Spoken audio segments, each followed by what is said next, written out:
معافی جو تم نے 35 سال 40 سال اس ملک پر قبضہ کر کے مارشل لاء لگا کر رکھا ہے، مارشل لاء لگا کے عوام کو اور پاکستان کو جو ہے آپ نے جس ذلت اور رسوائی میں دھکیلا ہے، معافی تم مانگو اس عوام سے اور پاکستان سے۔ معافی کی باتیں کرتے ہو۔ کل کی ایک مذہقہ خیز پریس کانفرنس تھی جس میں ماشاءاللہ ایک ڈی جی جو ہے ISPR نے ایسا احاطہ کر کے دکھایا کہ ہم غلام ہیں، اور یہی بات جو ہے بار بار عمران خان کہتا ہے کہ میں غلامی کی ان زنجیروں کو توڑ کے رکھوں گا، اور اس ادارے کو جس کو عدلیہ کہتے ہیں، جس کو جوڈیشری کہتے ہیں، اس کو انہوں نے زنجیروں میں جکڑ کے رکھا ہوا ہے۔ یہ ان 6 ججز نے، اسلام آباد ہائی کورٹ کے 6 ججز نے، اور اب سارے پاکستان کی عدالتوں نے، ہائی کورٹوں نے، سبھی نے کہہ دیا کہ جی ہم انڈر سٹریس ہیں، انڈر پریشر ہیں، ہمارے اوپر جو ہے فری انصاف ہم اس انداز سے نہیں کر پا رہے، اور اس سے واضح ہو گیا۔ اور یہ جو ہیئرنگ ہو رہی ہے آپ دیکھ رہے ہیں، جو اثر من اللہ صاحب کی جو کامنٹس اور آبزرویشنز آتے ہیں، انہوں نے کہا اس سے زیادہ یہ تو آپ نے یعنی آئین کی جو ہے ایبروگیشن کر کے رکھ دی ہے، اس کے مترادف ہے، کیونکہ آئین کے 3 ستون ہیں، ایک ستون کو آپ نے پابند زنجیر کر دیا ہوا ہے۔ ہم تو یہی کہتے تھے، ہمارا موقف بالکل صحیح تھا، ہم جیل میں بار بار جب کرتے تھے، صبح سے شام تک جو ہے عمران خان کا ٹرائل چلتا تھا، وہ صاف کہتا تھا کہ آپ ایسے ہی کر رہے ہیں، فیصلہ تو کہیں اور سے جا کے انہوں نے ڈکٹیشن لینی ہے، اور یہ ثابت ہو گیا کہ یہ ڈکٹیشن جو ہے لے کر ان کو تینوں کیسز میں ایک ہی ہفتے میں سزا کر دی گئی۔ تو یہ اس کے بعد بھی ان کو جیل میں رکھنا ایک دن بھی یہ پاکستان کے 25 کروڑ عوام کی غیرت اور حمیت کو للکارنے کے مترادف ہے۔ ہم اس یلغار کو بھی مسترد کرتے ہیں۔ 9 مئی کا جو بیانیہ دیا گیا ہے، جس کا بہت زیادہ پرچار ہو رہا ہے، بہت اچھی باتیں کی شامی صاحب نے، لیکن شامی صاحب سے میں پوچھتا ہوں کہ جناب آپ مفاہمت کی بات کرتے ہیں، مفاہمت کس سے؟ ملازم سے، ملازموں سے مفاہمت کر دی جاتی ہے، وہ پہلے ہمارا حق تو مانگے۔ معافی کی باتیں کرتے ہو، اور معافی تم مانگو۔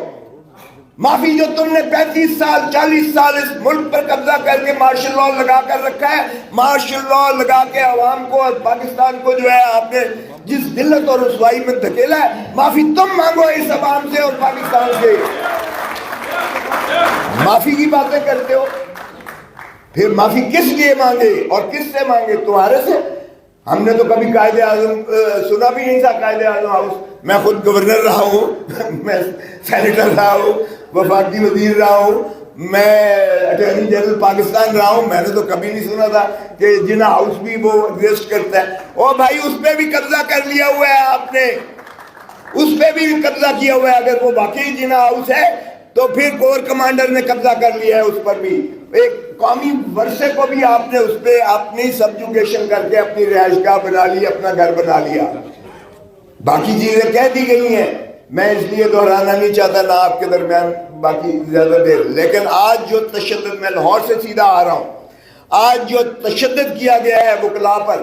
پرامن وکلاء کا احتجاج تھا لاہور میں، وہ ہائی کورٹ میں آنا چاہتے تھے، اور وہ جو ہے اپنا کراچی ہال میں آنا چاہتے تھے، بار میں آنا چاہتے تھے احتجاج کنا، اور اس قدر آنسو گیس کیا گیا، اس قدر لاٹھی چارج کی گئی ہے، اس قدر تشدد کیا گیا کہ سارا گرد و غبار جو ہے پھیلا ہوا تھا، اور 100 کے قریب جو ہے وکلاء کو گرفتار کیا گیا ہے۔ اس جمہوریت کی بات کرتے ہو، یہ پنجاب میں تو پولیس اسٹیٹ بنا دی گئی ہے، اور یہ اس لیے خوف پھیلایا گیا ہے تاکہ کل جو ہے پاکستان تحریک انصاف کا پرامن احتجاج سے مانے رکھا جائے، اور ایک ایسا تاثر دیا جائے کہ جی دیکھیں کوئی بھی نہیں نکلا، اس میں تو احتجاج ہوا ہی نہیں ہے، لہذا ہم جو کہہ رہے تھے ہمارا بیانیہ صحیح ہے۔ پہلے سمت کو درست کریں۔ آئین کی بالکل پاسداری تبھی ہو سکتی ہے جب اپنے آپ کو یہ سروس سمجھ کے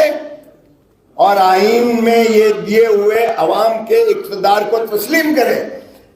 اس کو بھی شرم نہیں آتی جو کہتا تھا بار بار اور بڑے ببانگے دور کہتا تھا ووٹ کو عزت دو۔ او بھائی، اب تو شرم بھی نہیں آتی ہے تمہیں یہ کہتے ہوئے اس بیانیے سے ووٹ کو عزت؟ اب کدھر گئی تمہاری ووٹ کی عزت؟ مجھے جب اس نے خواجہ سعد رفیق نے مبارک دی کہ اپنی شکست کو تسلیم کر کے مجھے جیتنے کی، کیونکہ پاکستان لاہور پاکستان کا دل ہے اور میرا حلقہ لاہور کا دل ہے۔ تو اس نے جب مجھے مبارک دی، میں نے کہا کاش یہی اخلاقی درس تو اپنے بڑوں کو بھی دے دیتا۔ نواز شریف اگر ڈاکٹر یاسمین سے ہار گیا تھا تو اگر وہ یہ تسلیم کر لیتا تو اس کے قد کاٹ میں اضافہ ہوتا اور اچھی روایت بنتی۔ اگر شہباز شریف ہارا ہے لاہور سے، کیونکہ مجھے پتا ہے کہ لاہور سے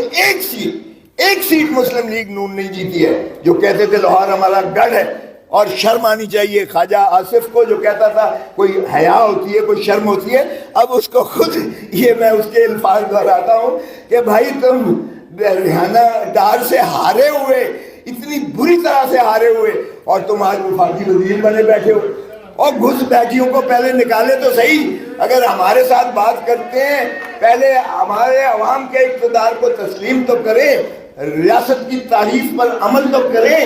ریاستی اداروں کو جو ہے ان کے مقتدر ہونے کا جو احساس آئین نے دیا ہے وہ پہلے بحال تو کرو